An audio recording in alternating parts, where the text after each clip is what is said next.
Imagine it's October.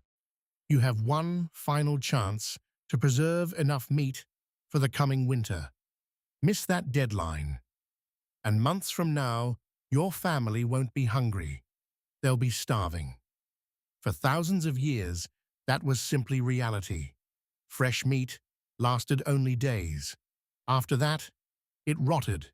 Entire civilizations depended on finding ways to stop decay before winter arrived. Then, one ordinary man changed everything. The strange part? He had absolutely no scientific training, never understood why his own invention worked, and yet his discovery would feed armies, transform global trade, create modern convenience food, and even become a military secret.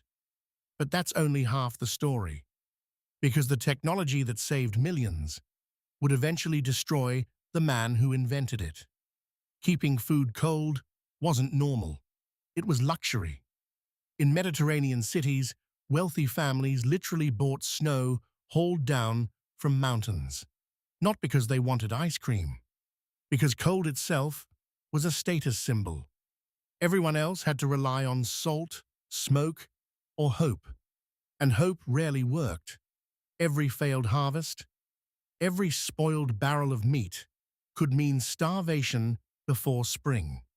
Europe desperately needed something better, one empire in particular, Napoleon's France, which is why Napoleon offered a fortune to anyone who could solve the problem.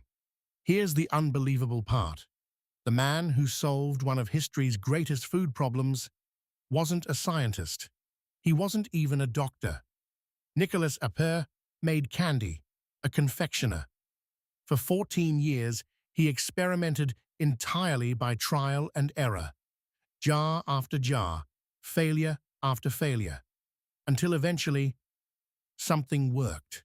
He heated food inside sealed glass jars. Months later, it was still edible. There was only one problem.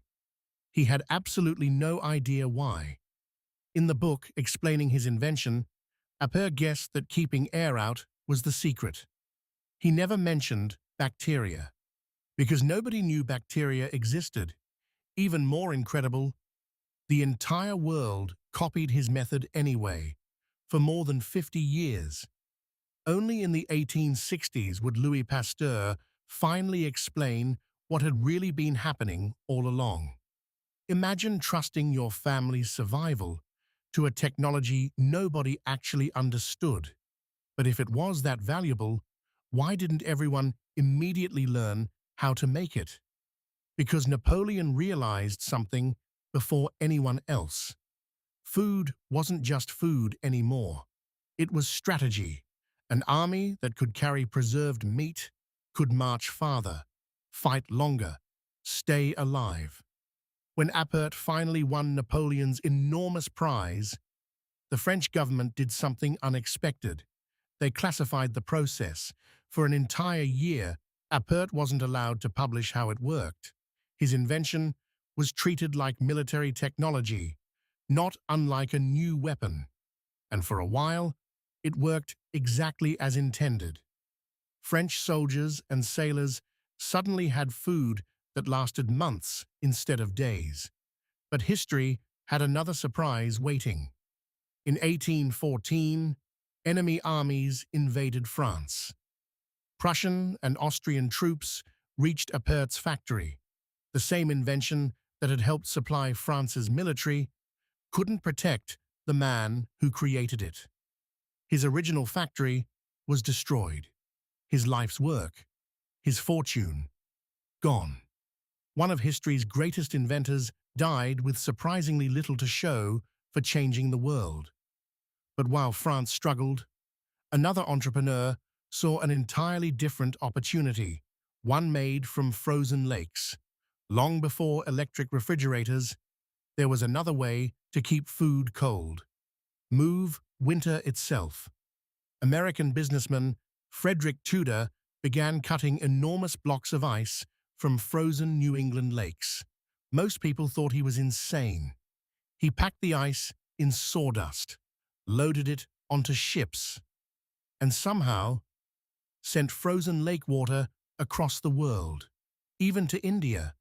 He built a fortune selling something nature had been giving away for free.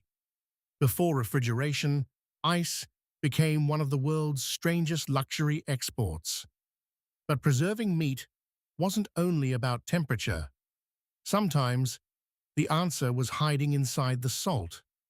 Butchers noticed something strange. Some salt kept meat grey.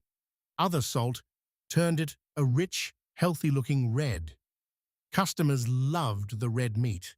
Nobody knew why. For more than 100 years.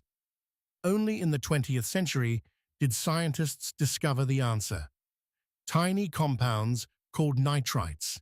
They didn't just improve color. They helped stop one of the deadliest food poisoning bacteria ever known. Here's where the story gets even stranger. The same mineral responsible, saltpeter, was also one of the main ingredients in gunpowder. Armies wanted it, butchers wanted it, two completely different industries, fighting over the exact same resource. Meanwhile, another invention quietly changed everything, although almost everyone remembers the wrong inventor. Most people think the tin can created canning. Actually, it's the opposite. Apert's original system used glass jars. The metal can came later. English inventor Peter Duran patented it separately just 1 year afterward. The preservation method and the container have completely different origin stories. History simply merged them together. And Apert wasn't finished innovating, not even close. Today, instant soup feels completely ordinary, but its roots stretch back to wartime survival. Apert developed concentrated dehydrated soup, an ancestor of the modern bouillon cube. Lightweight, portable, long-lasting, created for survival. Generations before supermarkets, the first convenience foods had already arrived. What's remarkable isn't just that Nicolas Appert preserved food, it's that he transformed civilization without ever understanding the science behind his own discovery. His work fed armies, inspired the tin can, helped create convenience food, changed global trade, and quietly became one of the reasons millions of people no longer face starvation every winter. Today, we open a can in seconds, without thinking twice. 200 years ago, that same simple act could have meant surviving until spring.